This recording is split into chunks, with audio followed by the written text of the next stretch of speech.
Naiintindihan mo kayang businan yung binabasa mong yan? Anong masasabi mo sa mga kabataan? Shout out sa mga kabataan dyan. Huwag puro cellphone. Galaw-galaw rin. Anong ulam? Tuyo. Anong ulam? Tuyo. Tuyo daw ang ulam. Galing ni businan magbasa. Sige, hindi ka ang module ay maliit lang. Oo. Ay, ito mga module ni Ina. Ito nga. Businan! Pag hindi mo pa kaya naintindihan module mong yan, ay wari ko na may maiintindihan mo sa laki na yung module mong yan. Bah! Matindi pala yung module mong yan. Pinag-isa na o pinagkapit-kapit na eh. Basahin mo nga yan.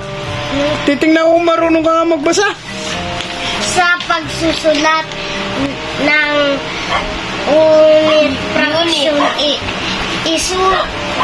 isulat ang denominator sa taas ng fraction bar line kung saan ito ay laging isa na kumakatawan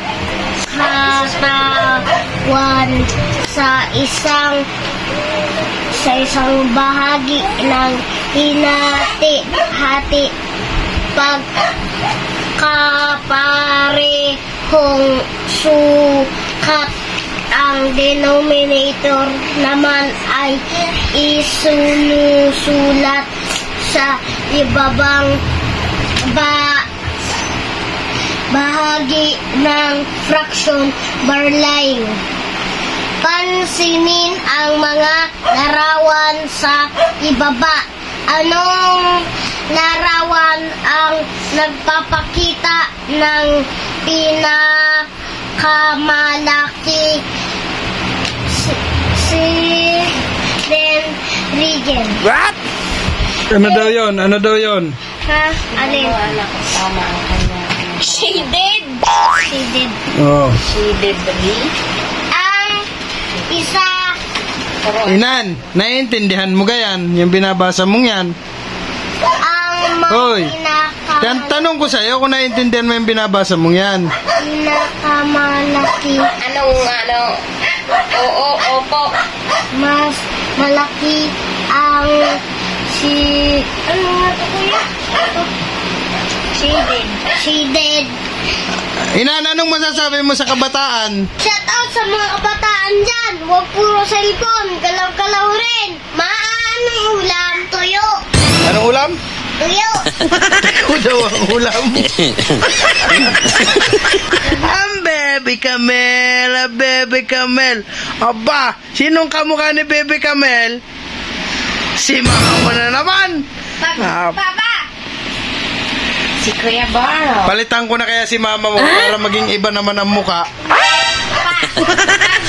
Pag si pagpangit, si mama. Pag guwapo, si papa. Ay, lagi!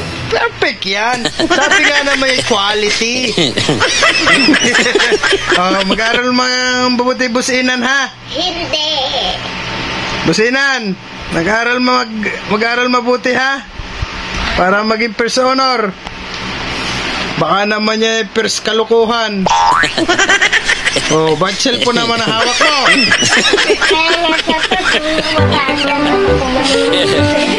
Bakit? Tapos ka na ganang module mong yan?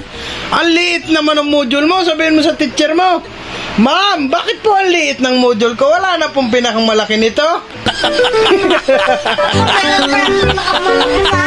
Alin? Ang dangit.